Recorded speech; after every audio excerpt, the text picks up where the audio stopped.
Alors ce bel évangile, c'est un peu le cœur de l'évangile qui s'exprime là. Hein. Saint Luc, sans doute, il en a reçu le témoignage par des témoins visuels. Hein. À l'heure même, Jésus exulta de joie. À l'heure même. Alors le texte qui précède nous dit que les apôtres ont été envoyés en mission deux par deux et ils reviennent en disant à Jésus avec joie toutes les belles choses dont ils ont été les témoins par leur annonce de l'évangile. Alors Jésus exulte de joie sous l'action de l'Esprit Saint. Ce que tu as caché aux sages et aux savants, tu l'as révélé aux tout petits.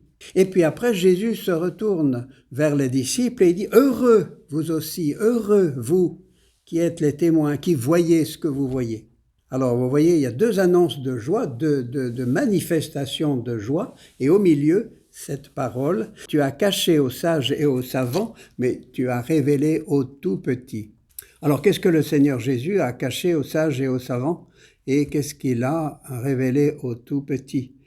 Nous sommes en Israël, donc dans un peuple de croyants. Les gens croient en Dieu. Alors, dans ce peuple-là, il y a des sages et des savants. C'est pas de la philosophie, c'est pas des sciences expérimentales, hein, au temps où Jésus parle. Dans ce peuple-là, c'est un peuple de croyants, il s'agit de Dieu. Alors, il y a une manière pour aborder le mystère divin et pour le rencontrer, c'est cette sagesse-là, hein, raisonnable enfin, hein, et cette science, hein, les savants, cette science. Voilà, des gens qui s'y prennent, bon, disons l'exercice de l'intelligence, quoi, qui réfléchit, qui raisonne, qui décortique, qui essaie de mieux comprendre.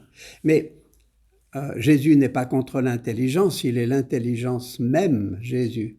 Mais il parle ici de gens qui s'enferment dans leur intelligence, qui s'enferment. Voilà, qui restent au fond repliés sur eux-mêmes, même avec la connaissance de mystères qu'ils peuvent avoir. Et en Israël, ils avaient quand même connaissance du mystère de l'alliance et d'un Dieu qui est unique, voilà, et qui fait alliance avec le peuple d'Israël. Ils avaient bien cette connaissance-là. Voilà. Mais c'est une manière de vivre cette connaissance qui est seulement rationnelle, qui n'est pas rationnelle, mais qui n'est pas relationnelle, en relation avec. Le petit, c'est celui-là. C'est peut-être celui qui est peut-être très intelligent et très savant, mais qui en même temps, qui sait arrêter son intelligence pour se mettre dans la présence de ce Dieu de l'Alliance qui est là.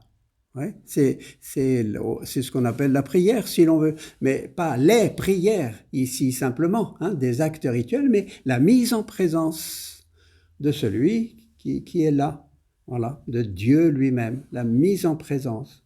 On pourrait dire ici aussi que c'est tout petit, c'est ceux qui vont accueillir, précisément parce qu'ils sont vraiment dans leur cœur en présence du Dieu de l'Alliance, des Juifs, eh bien, qui vont accueillir la révélation du cœur même de ce Dieu de l'Alliance, c'est-à-dire un Dieu qui est Père, ce même Dieu qui est Fils, ce même Dieu qui est Esprit.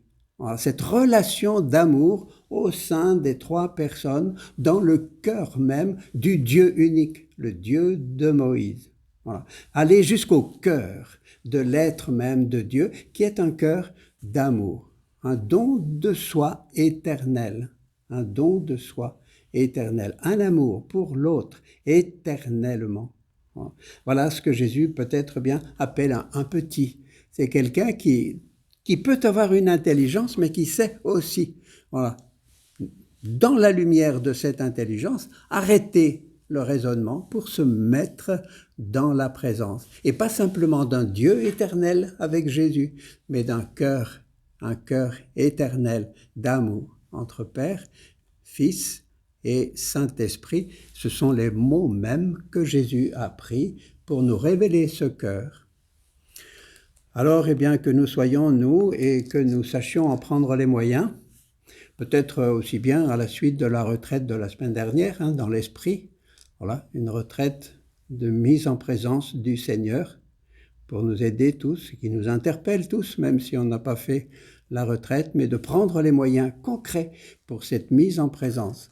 Ce qui n'empêche pas du tout, et même encourage, le travail de notre intelligence pour essayer de mieux comprendre non seulement le cœur de Dieu, mais le cœur de notre existence dans cette lumière, et puis le chemin pour vivre en communion profonde avec le cœur de Dieu qui est ici présent avec nous et en nous.